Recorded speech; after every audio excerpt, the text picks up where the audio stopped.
Once hailed as the king of hip-hop, Sean Diddy Combs now faces a federal trial in Manhattan that could redefine his legacy. Charged with racketeering, sex trafficking, and related offenses, Combs stands accused of orchestrating a criminal enterprise that exploited women and manipulated those around him. The trial, which commenced on May 5, 2025, has unveiled a series of harrowing testimonies and evidence, painting a stark contrast to his public persona. Week 1. Cassie Ventura's testimony. Cassie Ventura, Combs' former partner, delivered a powerful testimony detailing a decade-long relationship marked by control, abuse, and coercion. She described being forced into freak-offs, drug-fueled multi-day sex marathons involving male sex workers, and enduring physical assaults. Jurors were presented with images of her injuries and evidence from a 2024 raid, including drugs and surveillance equipment.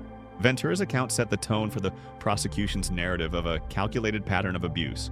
Week 2. Financial manipulation and witness corroboration. Testimonies revealed Combs' use of financial incentives and settlements to silence victims and witnesses.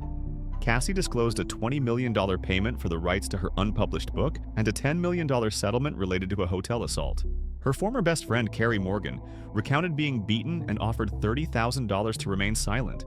Additionally, Homeland Security agents testified about items seized during raids, including lingerie, AR-15 parts, and substances, further supporting the prosecution's claims. Week 3. Psychological abuse and industry intimidation. Dr. Dawn Hughes, a forensic psychologist, explained the concept of trauma bonding, elucidating why victims might remain in abusive relationships.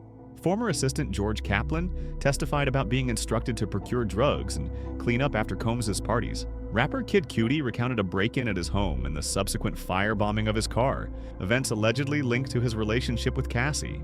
Capricorn Clark, another former aide, described threats from Combs and being blacklisted in the industry for refusing to protect his secrets.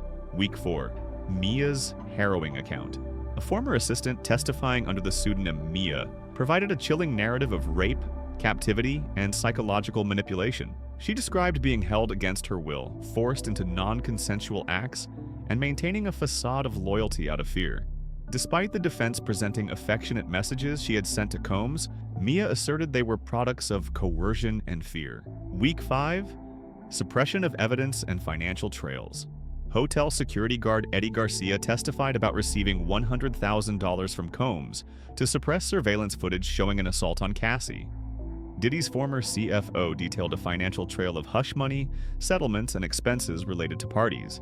Cassie's mother was also implicated in reimbursing Combs after Cassie began dating Kid Cudi, highlighting the depth of financial and emotional manipulation. Week 6. New witnesses and courtroom tensions. Brianna Bongolan, a friend of Cassie, alleged that Combs once dangled her over a balcony and later injured her. Another witness, Jane, described hotel nights involving coerced sexual encounters, initially consensual but becoming obligatory. Judge Aaron Subramanian reprimanded Combs for inappropriate courtroom behavior, warning of potential removal if disruptions continued. The trial continues with more witnesses expected to testify. Combs has pleaded not guilty to all charges and remains in custody at the Metropolitan Detention Center in Brooklyn. The prosecution aims to prove that Combs operated a coordinated criminal enterprise, while the defense argues that his actions, though controversial, do not constitute criminal conduct. The trial is anticipated to conclude by July 4, 2025.